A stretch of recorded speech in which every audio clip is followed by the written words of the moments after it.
तो यूनिट 4 के इस लास्ट लेक्चर में हम लोग डिस्कस करेंगे horizontal antennas above a plane ground, vertical antennas above a plane ground. उसके बाद हम लोग डिस्कस करेंगे यागी उदा एंटेना डिज़ाइन। उसके बाद हम लोग डिस्कस करेंगे लॉन्ग वायर एंटेनाज। और उसके बाद लास्ट टॉपिक रहेगा इस यूनिट का फोल्डेड डाइपोल एंटेनाज। तो आइए शुरू करते हैं। Horizontal antennas above ground. हमने अभी तक जो एंटेना पढ़े उनमें हमने सारे एंटेना को फ्री स्पेस के लिए स्टडी करा या किसी एक जनरल मीडियम के लिए स्टडी करा। एप्सिलॉन और म्यू की वैल्यू म्यू नॉट और एप्सिलॉन नॉट, या mu r into mu naught और epsilon r into epsilon naught, we can also do that. लेकिन हमने ये एज्यूम करा कि सारे के सारे एंटेना ग्राउंड से बहुत दूर है, इनफाइनाइटली रिमोट लोकेशन पर अवेलेबल है। लेकिन अगर मैं ग्राउंड की प्रेजेंस में बात करूंगा तो मुझे ये समझना होगा कि कैसे वो फील्ड इफेक्ट होगी जब मेरा ग्राउंड प्रेजेंट है। मतलब जो एंटेना से रेडिएट होने वाली फील्ड है वो कैसे इफेक्ट होगी ग्राउंड की प्रेजेंस में। तो उसकी वजह से जो चेंज आएगा पैटर्न में वो फ्री स्पेस के पैटर्न से कितना डिफरेंट है वो मुझे देखना है, ऑब्जर्व करना है। इम्पीडेंस रिलेशंस भी डिफरेंट होंगी क्योंकि फ्री स्पेस में इम्पीडेंस कुछ अलग होगा और किसी मटेरियल में या ग्राउंड की प्रेजेंस की वजह से, या जब हम ग्राउंड के बहुत क्लोज हैं तो उसकी वजह से, उसकी प्रेजेंस से हमारा इम्पीडेंस कुछ अलग होगा। तो वो इम्पीडेंस रिलेशंस भी हम लोग को स्टडी करनी पड़ेंगी। परफेक्ट कंडक्टिंग ग्राउंड इस पूरी स्टडी में हम लोग एज्यूम करेंगे, क्योंकि परफेक्ट कंडक्टिंग ग्राउंड की कुछ स्पेशलिटी है कि वो फील्ड को रिफ्लेक्ट नहीं करता, वो सारी की सारी फील्ड रिफ्लेक्ट कर देता है। आप इस इमेज में देख सकते हैं एक हॉरिजॉन्टल एंटीना अबव ग्राउंड। ये मेरा ग्राउंड प्लेन है और इससे ऊपर h डिस्टेंस पर मैंने एक λ/2 का एंटीना रखा है यहाँ पे। ठीक। अब जब मैं ऐसी कैलकुलेशन करता हूँ, ग्राउंड के ऊपर या नीचे कोई एंटीना है, तो बेसिकली मैं इस ग्राउंड, ये जो ग्राउंड प्लेन है ये मेटालिक कंडक्टर है और मेटालिक कंडक्टर के ऊपर चार्ज कितना है, उसकी डायमेंशंस कितनी है, वो मुझे नहीं पता। तो ऐसे केस में मैं इस ग्राउंड प्लेन को इक्विपोटेंशियल सरफेस एज्यूम करता हूँ और उस इक्विपोटेंशियल सरफेस से को एज्यूम करने के बाद मैं इसको एक मेथड ऑफ इमेज के थ्रू कन्वर्ट करता हूँ। तो मेथड ऑफ इमेज में क्या करते हैं हम लोग, अगर मेरे कंडक्टिंग प्लेन के ऊपर पॉजिटिव चार्ज है, सपोज यहाँ पॉजिटिव चार्ज होता h डिस्टेंस पर, तो ऑब्वियसली उसका ऑपोजिट चार्ज उतनी ही डिस्टेंस नीचे -q चार्ज से रिप्लेस हो जाता। यहाँ पर मेरा चार्ज नहीं है, यहाँ पर मेरा करंट एलिमेंट है। तो अगर करंट एलिमेंट की डायरेक्शन इधर की तरफ है तो वो करंट एलिमेंट एक मिरर इमेज से रिप्लेस होगा और उस करंट एलिमेंट में करंट की डायरेक्शन होगी उसके ऑपोजिट डायरेक्शन में, उतनी ही दूरी नीचे। जितना दूरी ऊपर वो कंडक्टिंग प्लेन के ऊपर एक एंटीना था, उतनी ही दूरी नीचे वो कंडक्टिंग प्लेन के नीचे लाई करेगा मेथड ऑफ इमेज में। और अब ऐसे करके हम इस इंडिविजुअल एलिमेंट और उसकी मिरर इमेज, इन दोनों एंटेना को मिलाकर के ये लॉन्ग डिस्टेंट पॉइंट पर हम फील्ड कैलकुलेट करेंगे। तो ध्यान से देखो आप, ये एक एरे है, एक एंटेना और दूसरे एंटेना से मिला हुआ एक एरे है, और उस एरे से किसी डिस्टेंट पॉइंट P पर अगर मुझे फील्ड कैलकुलेट करनी है तो वो ऑलरेडी मैं जानता हूँ कैसे कैलकुलेट करते हैं। तो उस तरीके से हम अपनी प्रॉब्लम को सिंप्लीफाई कर सकते हैं ना। अगर मैं कंडक्टिंग प्लेन मानता हूं तो कंडक्टिंग प्लेन में हम ये बोलेंगे कि टेंजेंशियल कंपोनेंट जो है वो उस सरफेस पर वैनिश हो जाएगा इलेक्ट्रिक फील्ड का। क्या मतलब है, मैं आपको पहले बता चुका हूं कि कंडक्टिंग प्लेन हमने एज्यूम करा है आइडियल या परफेक्ट कंडक्टिंग प्लेन। इसमें इलेक्ट्रिक फील्ड टेंजेंशियल कंपोनेंट कभी भी उस सरफेस पे, कंडक्टिंग प्लेन के सरफेस पे कोई भी कंपोनेंट नहीं होगा। तो सरफेस पे कौन से कंपोनेंट होंगे, टेंजेंशियल कंपोनेंट्स है। तो उस टेंजेंशियल कंपोनेंट से हमेशा हमेशा क्या होगा, वो इलेक्ट्रिक फील्ड के टेंजेंशियल कंपोनेंट्स हमेशा उस सरफेस पर अवेलेबल नहीं होंगे, जीरो होंगे। क्योंकि जो इलेक्ट्रिक फील्ड उस कंडक्टिंग प्लेन से दूसरी तरफ जाएगी तो कंडक्टिंग प्लेन पर वो उन दोनों ही टेंजेंशियल कंपोनेंट्स की डायरेक्शन होगी ऑपोजिट, और वो resultant tangential components cancel out हो जाएंगे। ये हम ऑलरेडी मेथड ऑफ इमेजेस या बाउंड्री कंडीशंस इलेक्ट्रोस्टैटिक फील्ड की, ये हम ऑलरेडी पढ़ चुके हैं, तो आप शायद वहाँ से उसके कॉन्सेप्ट को रिकॉल कर सकते हो। अब अगर मुझे इस बाउंड्री कंडीशन को फुलफिल करना है तो ऑब्वियसली मैंने आपको बता दिया कि वो दोनों वैनिश होंगे, मतलब दोनों ऑपोजिट डायरेक्शन में होंगे। अब अगर मुझे डिस्टेंट पॉइंट P पर इन दोनों इंडिविजुअल एलिमेंट की वजह से एक सिंपल डाइपोल और उस डाइपोल की इमेज की वजह से अगर मैं अपना रिजल्टेंट फील्ड को निकालना चाहता हूँ तो मेथड ऑफ इमेजेस से हम इसको इजीली सॉल्व कर सकते हैं। ये मैं आपको मेथड ऑफ इमेज ऑलरेडी बता चुका हूँ कि कैसे हम कैलकुलेट करेंगे। 180 डिग्री आउट ऑफ फेज होगा क्योंकि चार्ज होता है प्लस का माइनस क्यू, तो ऑब्वियसली करंट की डायरेक्शन उल्टी हो जाएगी, मतलब 180 डिग्री आउट ऑफ फेज। ये ऐसे केस में हम इस प्लेन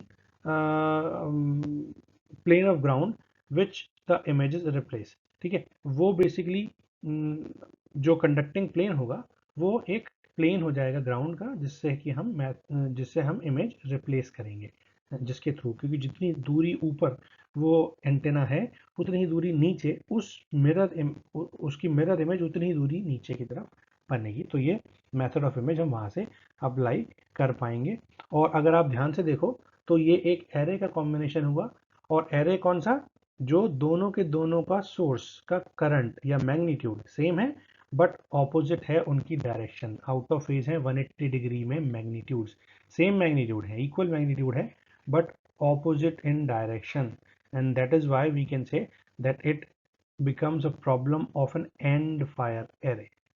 ठीक है, एंड फायर एरे हम ऑलरेडी पढ़ चुके हैं। एक डिफरेंस जो आएगा पॉइंट में वो ये है कि हम जो पावर P डिलीवर कर रहे हैं वो उसकी इमेज को भी सप्लाई होगी, उतनी ही पावर P हमारी इमेज को भी सप्लाई होगी।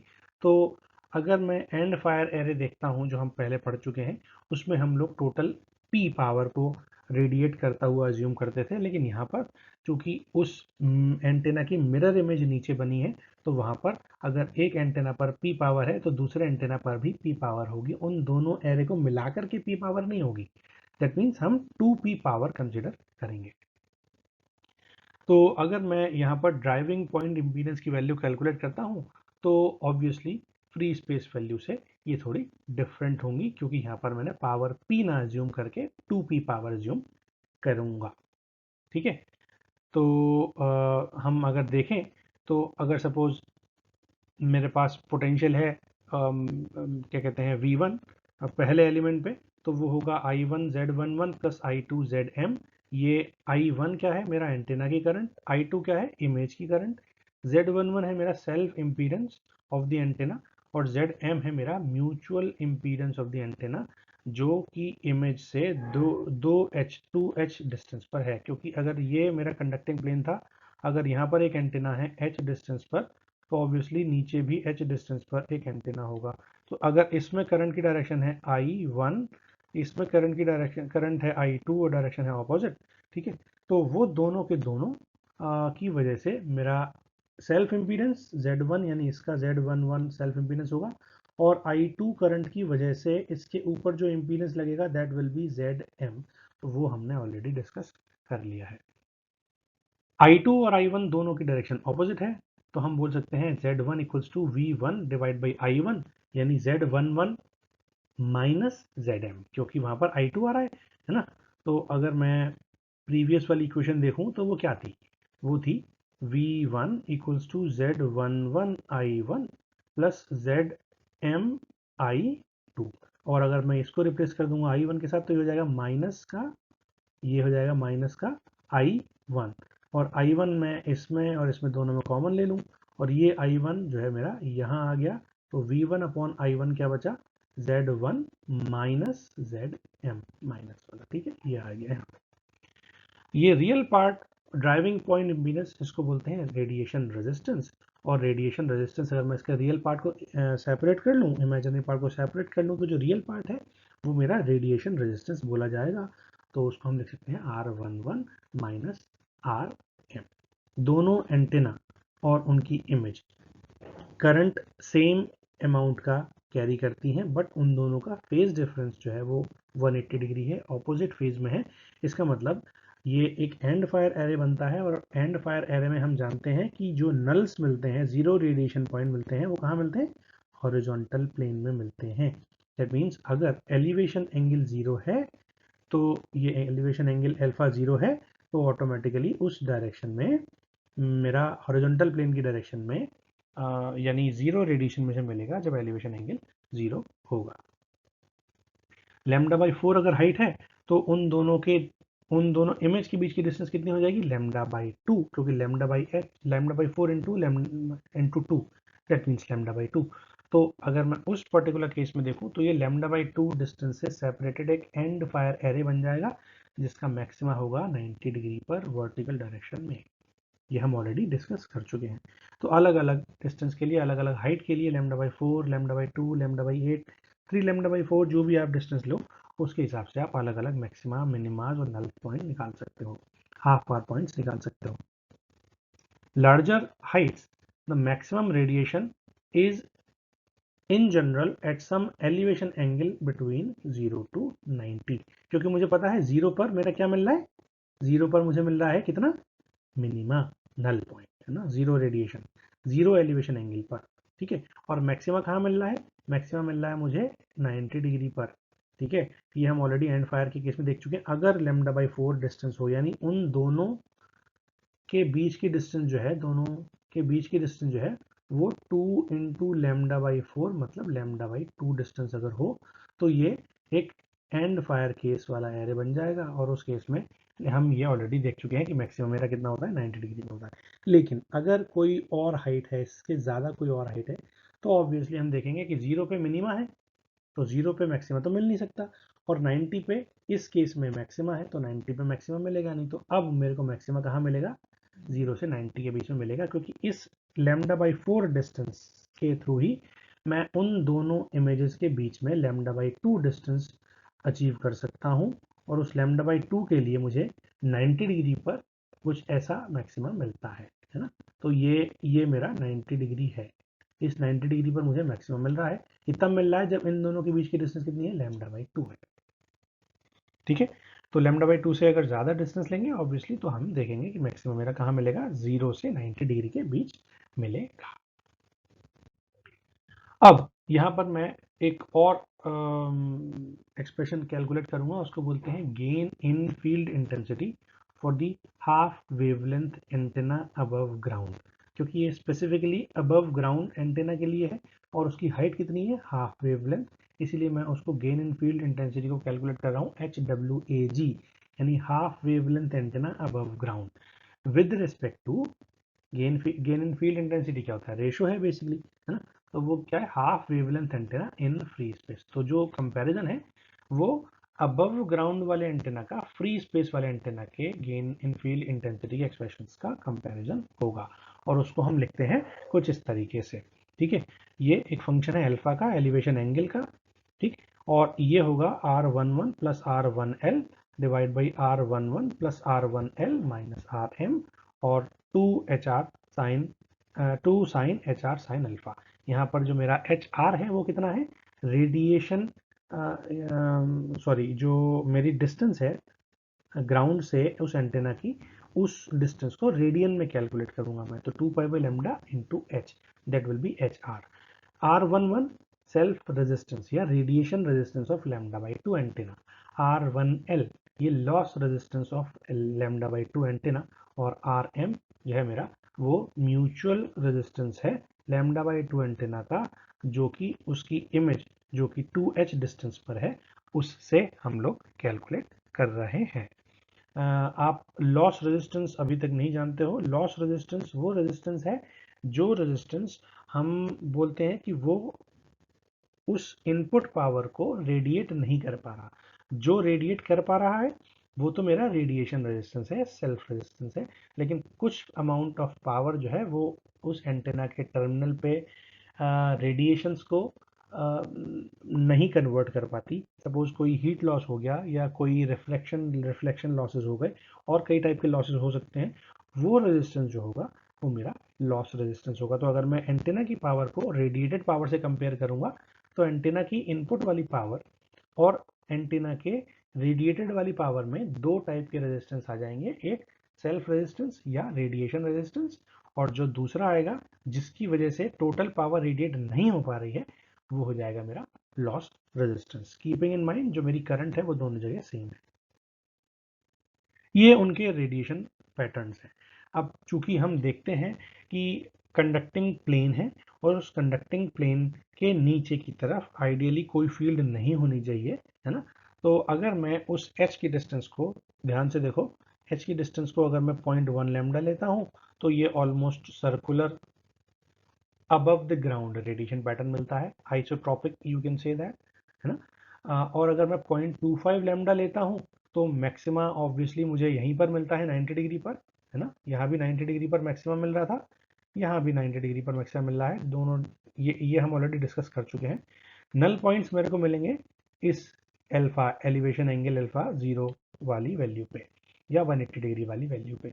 और अगर मैं 0.5 लैम्डा लेता हूँ, लैम्डा बाई 2, तो टोटल डिस्टेंस दोनों दोनों एलिमेंट्स के बीच हो जाएगी लैम्डा, और वहां पर मैक्सिमम मिलता है मेरे को 30 डिग्री पे और 150 डिग्री पे सिमिलरली। और यहाँ पर मेरे को नल मिलते हैं ऑब्वियसली 0 डिग्री पे, 180 डिग्री पे। और अगर मैं 1 लैम्डा ले लेता हूँ और लार्ज डिस्टेंस पर ले लेता हूँ तो यहाँ पर मेरे को और ज़्यादा मैक्सिमम मिलते हैं और शार्प बीम विड्थ मिलती है। यहाँ पर आप देख सकते हो ये दो मेजर बीम्स हैं और ये दो you can say side lobes हैं, साइड लोब। यहाँ पर पावर अगर मैं डायरेक्शनल एंटीना बनाना चाहता हूँ तो मैं चाहता हूँ कि इसी डायरेक्शन में रेडिएट करे, तो obviously this will be considered as the power that is going to be wasted.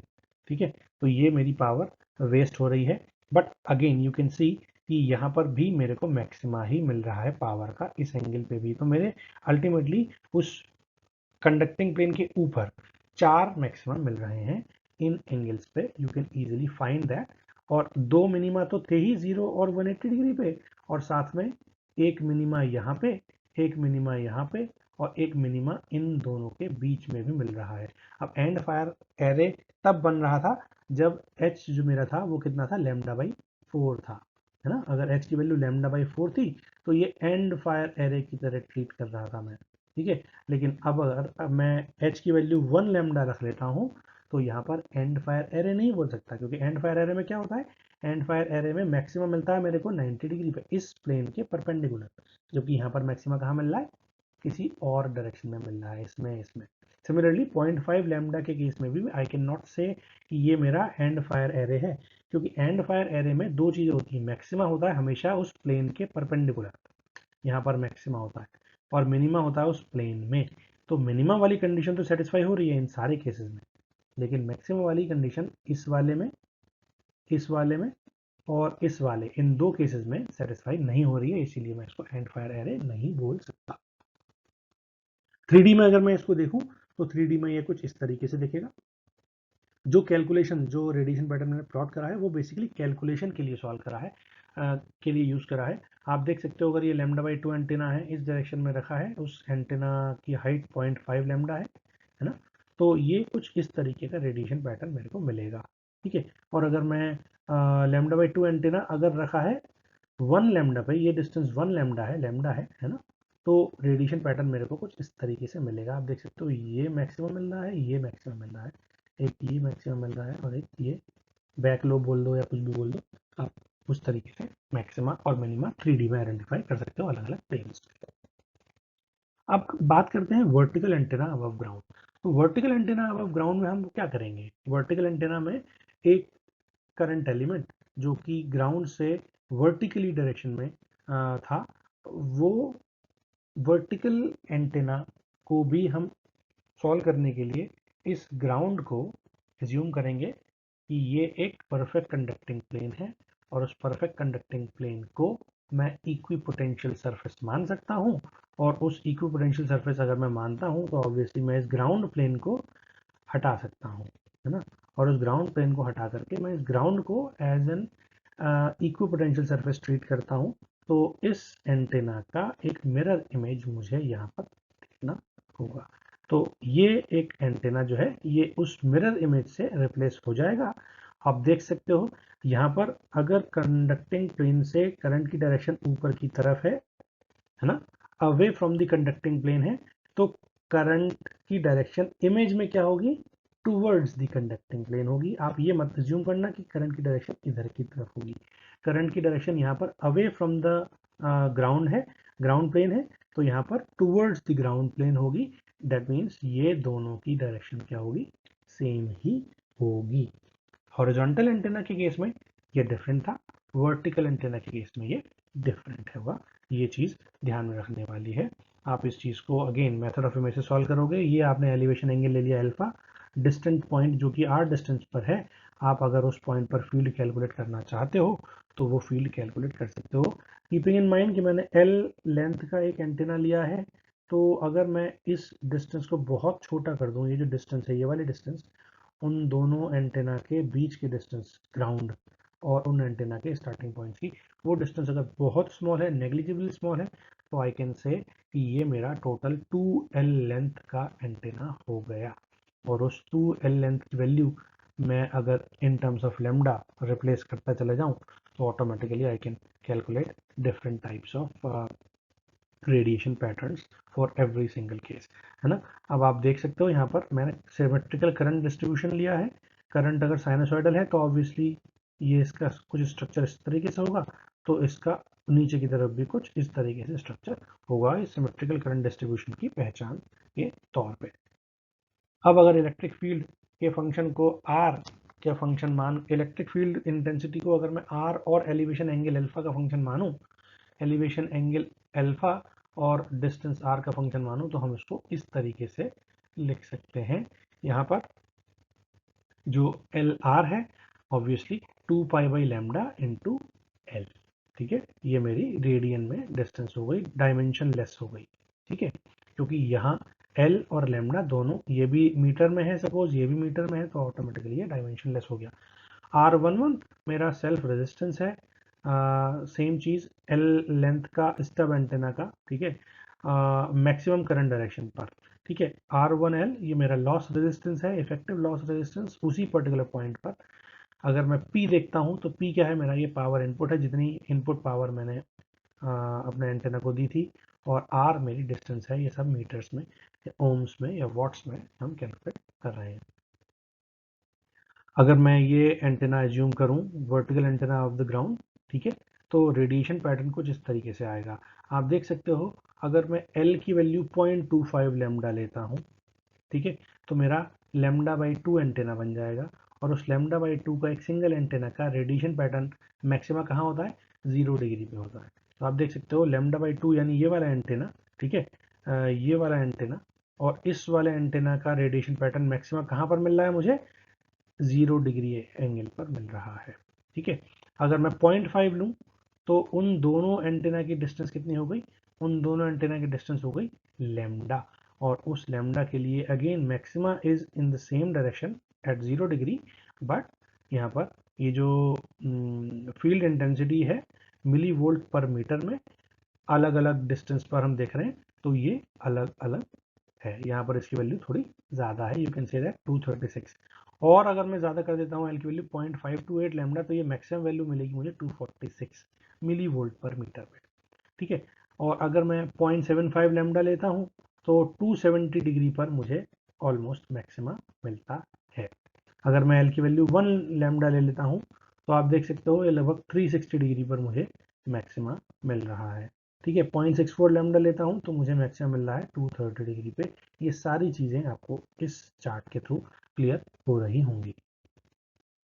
अब अगर मैं 3D में इस इमेज को देखूं, तो 3D में ये आप देख सकते हो, ये 0.528 लैम्डा के केस में 3D में vertical antenna of the ground, ठीक है, तो ये कुछ ग्राउंड से ऊपर, रेडिएशन पैटर्न मेरा हमेशा उस ग्राउंड के ऊपर ही होगा, नीचे नहीं होगा, ठीक है।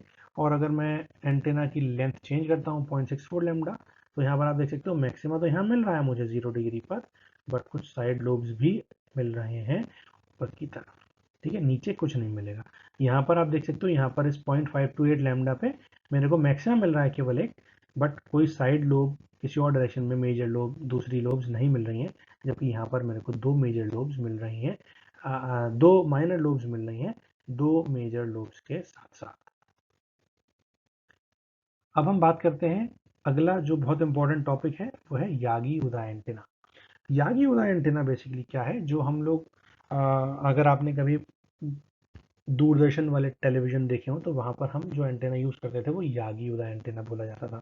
इसमें एक मेरा रिफ्लेक्टर होता है जो सारी फील्ड को रिफ्लेक्ट करता है, एक एंटेना जो कि ड्रिवन एलिमेंट होता है, और बाकी कई सारे डायरेक्टर्स होते हैं जो मेरी वेव को मैक्सिमा डायरेक्शन की तरफ गाइड करते हैं, डायरेक्ट करते हैं। ठीक है, तो ये एंटेना में हम लोग पावर डायरेक्टली फीडर के थ्रू अपने ड्रिवन एलिमेंट पे लगाते हैं। ठीक है, और जो पैरासिटिक एलिमेंट्स हैं, ये जो डायरेक्टर्स हैं ये पैरासिटिक एलिमेंट्स हैं, डिपेंडेंट हैं। ठीक है, ये क्या कहते हैं, पावर मेरी पिक करते हैं ड्रिवन एलिमेंट से।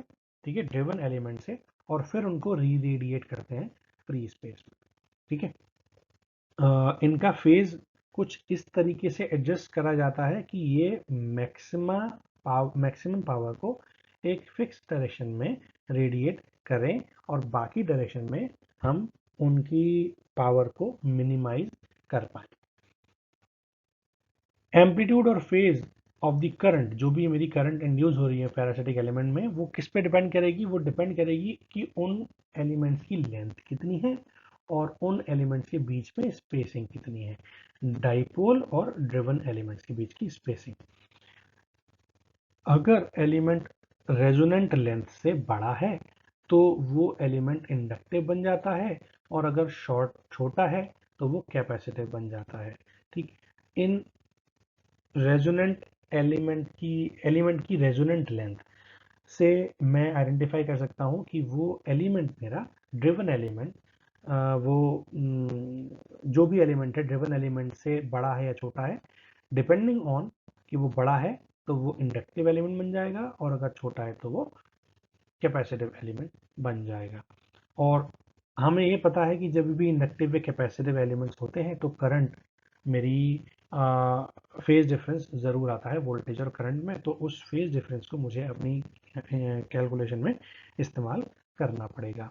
ठीक है, अगर मैं इसका रेडिएशन पैटर्न देखूं तो जिस डायरेक्शन में मैं उसका डायरेक्टर्स अलाइन करूंगा परपेंडिकुलर डायरेक्शन में, वहां पर मेरा मैक्सिमा मिलेगा, मेजर लोब मिलेगी। यहाँ पर आप देख सकते हो मेजर लोब मिल रही है, और कुछ रेडिएशन बैकवर्ड साइड में भी होंगे जो कि as compare to side lobes, हालांकि और मेजर लोब कम रहेंगे, लेकिन फिर भी एक ठीक ठाक रेडिएशन होगा। यानी अगर मैं उस एंटेना को जस्ट ऑपोजिट भी कर दूं तो भी मेरे को ठीक ठाक पावर मिलेगी इस बैकलोब की वजह से।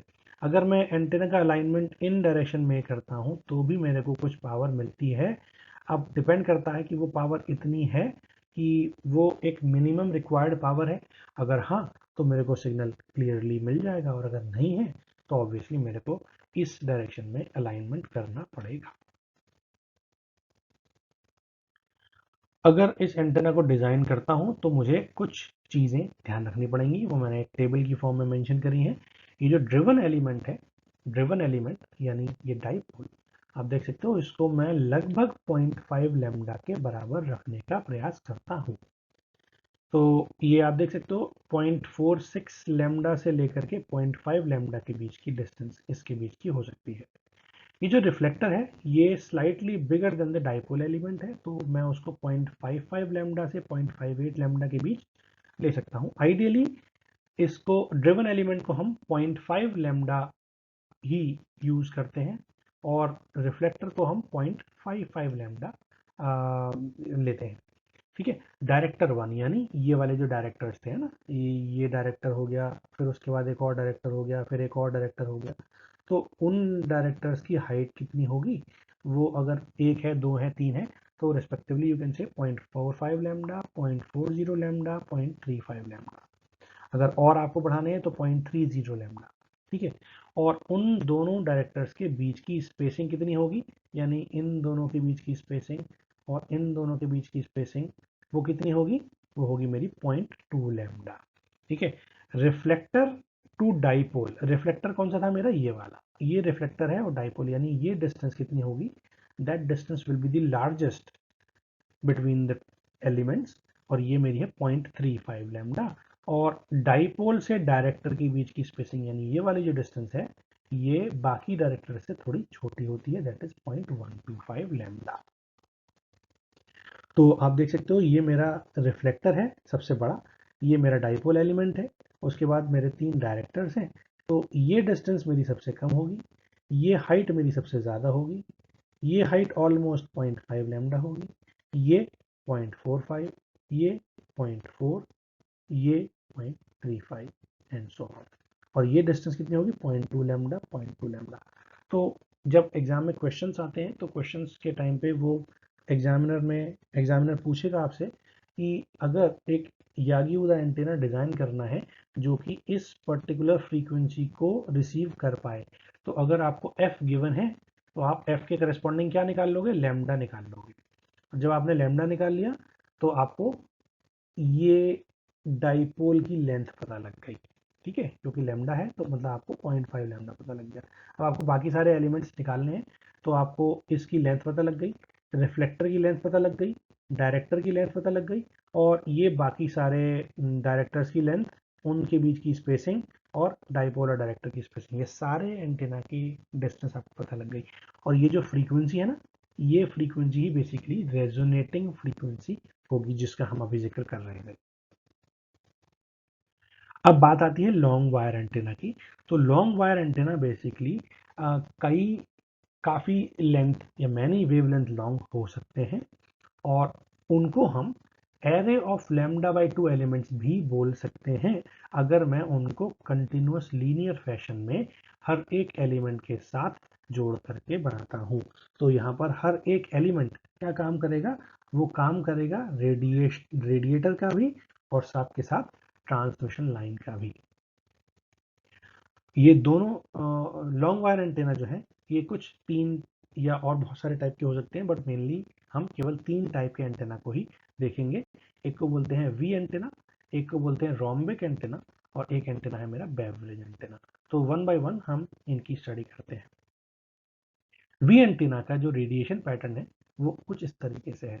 अगर आप ध्यान से देखो तो अगर मैं 2 लैम्डा लेंथ का एक डाइपोल एलिमेंट लेता हूँ तो उसका जो मैक्सिमा है वो आपको 0 डायरेक्शन पर नहीं मिलेगा या 90 पर नहीं मिलेगा, है ना। वो मैक्सिमम मिलेगा आपको एक पर्टिकुलर लेंथ पर, ठीक है, वो एक पर्टिकुलर एंगल पर आपको मैक्सिमम मिलेगा।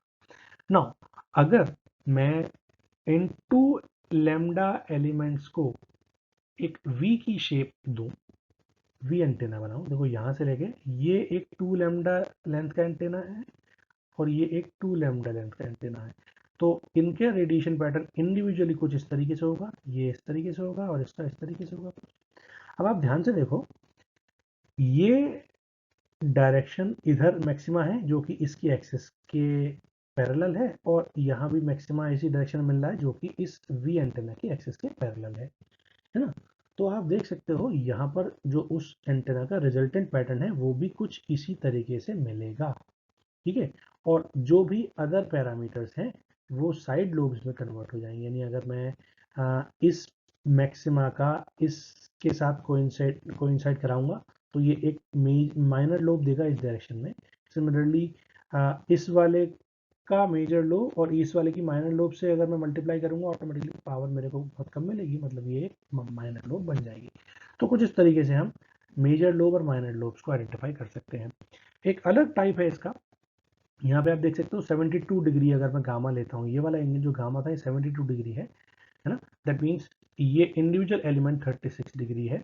तो अगर आप ध्यान से देखो ये एंगल बीटा भी मेरा 36 डिग्री होगा, है ना। यानी अगर मैं अपने 2 लैम्डा में कैलकुलेट करता हूँ तो मैक्सिमम मेरे को 36 डिग्री पर मिलता है, यानी 72 डिग्री पर मेरे को वर्टिकल पैटर्न मिल जाएगा, वी एंटेना की एक्सिस में ही पैटर्न मिल जाएगा, ठीक है। वर्टिकल नहीं, हॉरिजॉन्टल पैटर्न होगा, बट ये वी शेप के एंटेना की एक्सिस में ही होगा। एक दूसरा तरीका है, अगर मैं इसके बैकवर्ड प्रोपगेशन को यानी इस रेडिएशन को नलीफाई करना चाहूँ तो वो मैं कर सकता हूँ by creating terminated V antenna.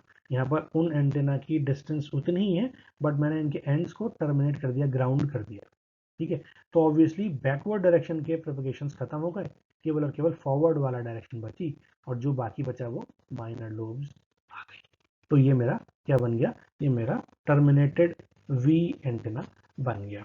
कुछ इस तरीके से अगर सिलेंड्रिकल कंडक्टर में लेता हूं तो सिलेंड्रिकल कंडक्टर में माइनर लोब्स मेरी ऑलमोस्ट सारी डायरेक्शन में कुछ इस तरीके से हो जाएगी और ये इन दोनों के बीच की स्पेसिंग अभी 72 डिग्री थी, अभी 90 डिग्री अगर मैं कर दे रहा हूँ तो ये रेडिएशन पैटर्न कुछ इस तरीके से होगा। और इन केसेस में आप देख सकते हो यहाँ पर मैंने टर्मिनेटर लगाया है, लेकिन यहाँ पर टर्मिनेटर नहीं लगाया है क्योंकि मैं सिलेंड्रिकल कंडक्टर यूज कर रहा हूँ अनटर्मिनेटेड वी में। तब भी मैं बैकवर्ड कैलकुलेशन, बैकवर्ड रेडिएशन को रिड्यूस कर सकता हूँ क्योंकि इनका कैरेक्टरिस्टिक इम्पीडेंस जो है थिन वायर एंटेना का वो कंपैरेटिवली उस फ्री स्पेस की रेडिएशन रेजिस्टेंस के बराबर होगा, जिसकी तरफ से बैकवर्ड रेडिएशन को मैं काफी हद तक रिड्यूस कर सकता हूँ। अगला है मेरा रोम्बिक एंटेना। रोम्बिक एंटेना में हम क्या करते हैं, हम दो डबल वी एंटेना लेते हैं, ठीक है, डबल वी एंटेना भी इसको बोलते हैं। उन दोनों ही एंड रिमोट वायर्स को फ्रॉम द फीड, ये फीड एंड ये क्लोज प्रॉक्सिमिटी में होते हैं। आप देख सकते हो जहां पर ये कनेक्टेड है वहां से एक वी एंटेना ये बना और एक वी एंटेना ये बना। अब इनको मैं कनेक्ट नहीं करूंगा, इनको मैं कनेक्ट करूंगा using some terminating resistance. Close proximity में ये कनेक्टेड है, ठीक है। और ये टर्मिनेटिंग रेजिस्टेंस जो यूज कर रहा हूँ उसकी वजह से मेरे को बैकवर्ड रेडिएशंस नहीं मिलेंगे, केवल केवल फॉरवर्ड रेडिएशन मिलेंगे। अगर अल्फा की वैल्यू 10 डिग्री है तो ये एजीमुथल पैटर्न है, और अगर अल्फा किसी और जनरल पैटर्न की बात करता हूँ मैं तो वर्टिकल पैटर्न हम इजीली कैलकुलेट कर सकते हैं और इन दोनों से मैं इसका 3D पैटर्न भी आइडेंटिफाई कर सकता हूँ। तो क्वेश्चंस जो है वो किस टाइप से आते हैं, क्वेश्चंस इस टाइप से आते हैं कि रोम्बिक एंटेना क्या होते हैं और कैसे ये मेरे नॉर्मल वी एंटेना से डिफरेंट हैं। ये लॉन्ग वायर एंटेना को एक्सप्लेन करो। लॉन्ग वायर एंटेना में अगर मैं बैकवर्ड रेडिएशन को रिड्यूस करता हूँ तो उसके क्या क्या तरीके हो सकते हैं, तो ये सारी चीज़ें मैंने आपको वन बाय वन डिस्कस कर दी। इसके बाद हम चलते हैं इसकी फील्ड इंटेंसिटी पर। इसकी फील्ड इंटेंसिटी को कैलकुलेट करने का ये एक्सप्रेशन है। यहाँ पर मेरे अल्फा की वैल्यू एलिवेशन एंगल, फाई जो है मेरा वो रोम्बिक एंटेना का हाफ इंक्लूडेड साइड है, ठीक है, साइड एंगल है। और h lambda obviously with respect to lambda कितनी हाइट है, l lambda with respect to leg की लेंथ वो कितनी है, और h r 2 pi by lambda into h, और l r that means 2 pi by lambda into l. ये सारे डिस्टेंसेस हम इस एक्सप्रेशन में रख देंगे और फिर उस पर्टिकुलर एंटेना के करस्पॉन्डिंग रेडिएशन पैटर्न कैलकुलेट कर सकते हैं। शाई जो है मेरा वो है 1 minus sine phi cos alpha divide by 2। ये सारे पैरामीटर्स रख करके हम इलेक्ट्रिक फील्ड इंटेंसिटी के एक्सप्रेशंस को डिराइव कर सकते हैं। अब बात करते हैं तीसरा जो लॉन्ग वायर एंटेना का टाइप था वो था बेवरेज एंटेना। बेवरेज एंटेना में हम लोग क्या करते हैं, अगर मैं एक परफेक्ट कंडक्टर एज्यूम करूं तो उस परफेक्ट कंडक्टर के टेंजेंशियल साइड में कोई भी इलेक्ट्रिक फील्ड नहीं होती। आप देखते हो यहाँ पर टेंजेंशियल साइड में हम क्या बोल रहे थे, इस प्लेन पर कोई भी फील्ड एग्जिस्ट नहीं करेगी, कैंसिल आउट हो जाएगी। हमेशा इलेक्ट्रिक फील्ड होगी वो इसके परपेंडिकुलर ही होगी। तो अगर वो फील्ड इस डायरेक्शन में रेडिएट कर रही है तो इलेक्ट्रिक फील्ड की डायरेक्शन ओरिएंटेशन हमेशा इधर की तरफ होगा, ठीक है। लेकिन ये तब होगा जब मैं परफेक्ट कंडक्टर एज्यूम कर रहा हूं। अगर मेरा परफेक्ट कंडक्टर नहीं है, ठीक है, तो क्या होगा, तो ये एक्चुअल में कुछ ना कुछ इलेक्ट्रिक फील्ड इंटेंसिटी मेरी इस कंडक्टिंग प्लेन पर भी होगी, ठीक है। और जब इलेक्ट्रिक फील्ड इंटेंसिटी कुछ ना कुछ कंडक्टिंग प्लेन पर होगी तो automatically resultant electric field E ये तो होगी नहीं, क्योंकि रिजल्टेंट इलेक्ट्रिक फील्ड क्या होगा, इन दोनों का वेक्टर सम, वो होगा कुछ ये। लेकिन जब मैं एक हाइट से ऊपर चले जाऊंगा तो वो इस प्लेन के परपेंडिकुलर ही हो जाएगी। तो बेसिकली ये जो वैल्यूज है ना, ये ई एक्स और ई वाई या ई एच और ई वी जो भी आपको अज्यूम कर रहा हूँ, ये इम्परफेक्ट कंडक्टर के केस में आएगी। तो जब भी मैं इम्परफेक्ट कंडक्टर की बात करूंगा तो इलेक्ट्रिक फील्ड लाइंस को कुछ इस तरीके से फॉरवर्ड टिल्ट में रिप्रेजेंट करूंगा। फॉरवर्ड टिल्ट, ये चीज आप देख सकते हो, फॉरवर्ड डायरेक्शन में टिल्ट है हल्का सा, और ये आप तब एज्यूम करोगे जब मेरा अर्थ की सरफेस इम्परफेक्ट कंडक्टर है। तो अगर अगर मैं अपने इस कंपोनेंट से फील्ड को रिसीव करना चाहूँ इम्परफेक्ट कंडक्टिंग प्लेन की वजह से, तो मैं यहाँ पर एक टर्मिनेशन लगा करके और इस डायरेक्शन में आउटपुट साइड पर रिसीवर लगा करके ये रिसीव कर सकता हूँ। और इस एंटेना को हम क्या बोलते हैं, ये मेरा बेवरेज एंटेना है। ये जो यहाँ से यहाँ तक है ये बेसिकली एक वायर है, और उस वायर में इस फील्ड का component near to the ground, near to the imperfect conductor हम यहाँ पर बोल सकते हैं। और उसको टर्मिनेट करेंगे हम ट्रांसमिटिंग एंड पर और रिसीविंग एंड पर कैरेक्टरिस्टिक इम्पीडेंस के से करने की कोशिश करेंगे, ताकि रेडिएशन लॉसेस हमें कम से कम मिले या ना मिले। यहाँ पर जो ईएमएफ होगा वो इंड्यूस होगा ईएक्स कंपोनेंट से, है ना, ईएक्स कंपोनेंट से, क्योंकि मेरी वेव रिसीवर की तरफ बढ़ रही है और वो सारे के सारे ईएक्स कंपोनेंट्स अलग अलग पॉइंट पे, यहाँ पे, यहाँ पे, यहाँ पे, यहाँ पे टुवर्ड्स रिसीवर, यहाँ तक सारे एड अप हो जाएंगे, सेम फेज में होंगे रिसीवर से, इसीलिए सारे के सारे एड अप हो जाएंगे। और ये मेरे को इम्परफेक्ट कंडक्टर के प्रेजेंस की वजह से रेडिएशन रेजिस्टेंस और कैरेक्टरिस्टिक इम्पीडेंस के मैचिंग की वजह से मेरे को इलेक्ट्रिक फील्ड के tangential component towards the ground, उन सारे कंपोनेंट्स के एडिशन की वजह से एक रिजल्टेंट ईएमएफ रिसीवर एंटेना पर मिल जाएगा, रिसीवर साइड पर मिल जाएगा। ये बेवरेज एंटेना है। अब बात करते हैं सबसे इंपॉर्टेंट टॉपिक की, वो है folded dipole antenna. Folded dipole antenna important क्यों है? क्योंकि अगर मैं किसी भी रेडिएशन रेजिस्टेंस देखूं किसी भी एंटेना का, तो अभी हम देखते हैं λ/2 का रेडिएशन रेजिस्टेंस लगभग 70 ओम के आसपास का था, ठीक है।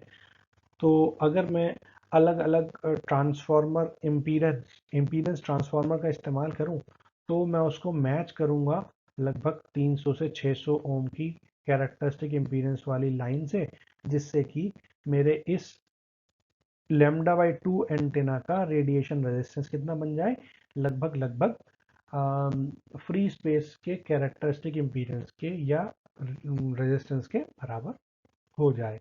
और ये हम जानते हैं कि फ्री स्पेस का कैरेक्टरिस्टिक इम्पीडेंस कितना होता है, लगभग कितना होता है, 377 ओम्स, अप्रोक्सीमेटली 380 ओम या 400 ओम, या जो भी आपको मन करे आप एज्यूम कर सकते हो नियर बाई रेंज में।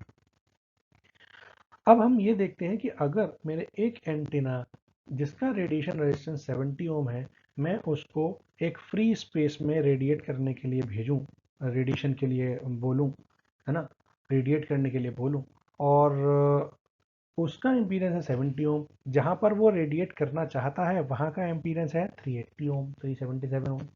तो यहाँ पर एक इम्पीडेंस मिसमैचिंग होगी, और उस इम्पीडेंस मिसमैचिंग की वजह से क्या होगा, मेरी मैक्सिमम पावर ट्रांसफर नहीं होगी। क्योंकि मैक्सिमम पावर ट्रांसफर करने के लिए क्या कंडीशन है, मैक्सिमम पावर तब ट्रांसफर होती है जब इम्पीडेंस मैच होते हैं। तो इम्पीडेंस मैचिंग के लिए मुझे एक इम्पीडेंस ट्रांसफार्मर लगाना पड़ेगा, और वो उसकी ज़रूरत मुझे हमेशा होगी, जिससे कि मैं अपने एंटेना को मैच कर पाऊँ कैरेक्टरिस्टिक इम्पीडेंस के साथ।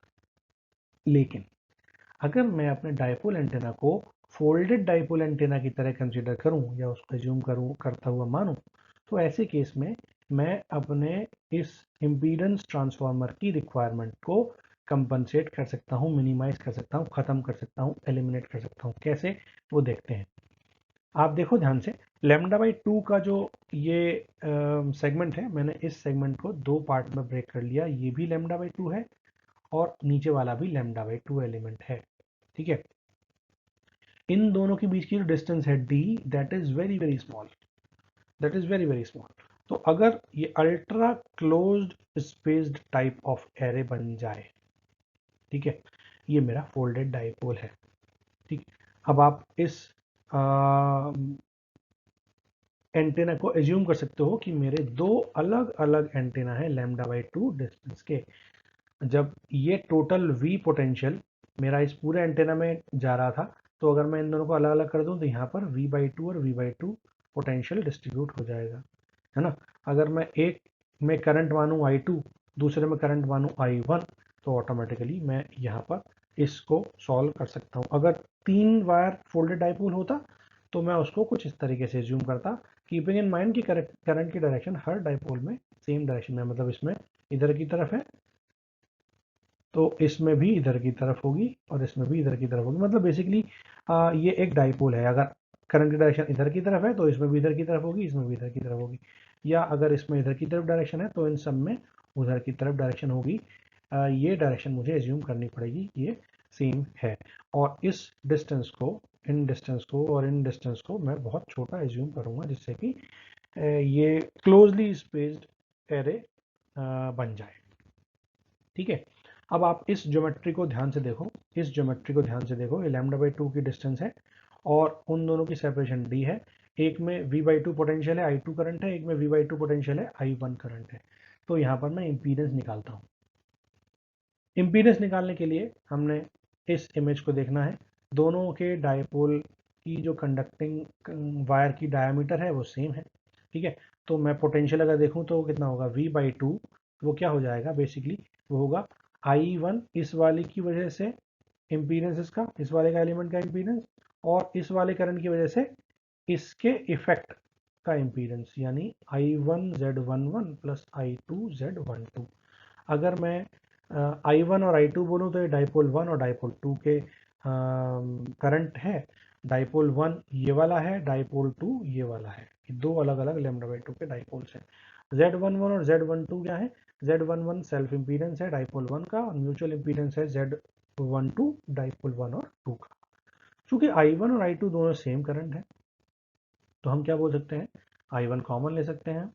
ठीक है, ये हो जाएगा I1 Z11 plus Z12 times V1 times I1 equals to V। ठीक है, अब चूंकि ये दो डाइपोल्स बहुत क्लोज हैं तो मैं क्या ये बोल सकता हूँ कि Z11 इक्वल टू Z12 है, बिल्कुल बोल सकता हूँ। और जब Z11 इक्वल टू Z12 है, अगर मैं उन दोनों की स्पेसिंग को लगभग इतना छोटा रखूँ, λ/100 के आसपास का रखूँ, तो क्या होगा, Z इक्वल्स टू V/I1 वो कितना हो जाएगा, 4 टाइम्स Z11। ठीक है, देखो अभी मैंने क्या देखा, V/2 इक्वल्स टू कितना था, I1 Z11 प्लस Z12। अब अगर ये दोनों सेम हो गए तो ये कितना हो जाएगा, I1 टाइम्स 2Z11, तो 2 ये और 2 ये वाला, तो V/I1 कितना हो गया, 4Z11। अब अगर मेरा एक इंडिविजुअल एलिमेंट का इम्पीडेंस कितना है, 70 ओम के अप्रोक्सीमेट है, 73 ओम हम देख चुके हैं ऑलरेडी डाइपोल का, तो फोल्डेड डाइपोल का कितना हो गया इम्पीडेंस, वो हो गया 4 टाइम्स 280 ओम। ठीक है, और 3 वायर के केस में कितना हो जाएगा, ये 70 इंटू 9 हो जाएगा। ठीक है, दैट मीन्स अगर मैं n फोल्ड की बात करता हूं तो डाइपोल λ/2 अगर n फोल्ड है तो उसका इम्पीडेंस कितना होगा, 70 n²। ठीक है, यहाँ पर देखो 3 थे तो 9 से मल्टीप्लाई, यहाँ 2 थे तो 4 से मल्टीप्लाई, और अगर यहाँ n है तो n² से मल्टीप्लाई। ये मेरा टर्मिनल रेजिस्टेंस कुछ n² फोल्ड से बढ़ जाएगा। अब आप ध्यान से देखो, अगर मैं एक 70 ओम के रेजिस्टेंस को 120 पाई या 377 ओम के रेजिस्टेंस से मैच कराता हूं, ठीक है, तो ये तो होगा नहीं, लॉसेस ज़्यादा होंगे क्योंकि मिसमैचिंग बहुत ज़्यादा है। लेकिन अगर मैं इसी को 280 ओम लिख दूं, ये 280 ओम है, और अब मैं इसको मैच कराऊं 377 ओम से, तो आप देख सकते हो कंपैरेटिवली कम लॉसेस होंगे। और यही रीज़न है कि मैं फोल्डेड डाइपोल एंटेना यूज़ करता हूं, जिससे कि मैं एक इम्पीडेंस ट्रांसफॉर्मर का इस्तेमाल करने की ज़रूरत मुझे ना पड़े। ठीक है, तो यहाँ पर हमारी यूनिट नंबर 4 ख़त्म होती है।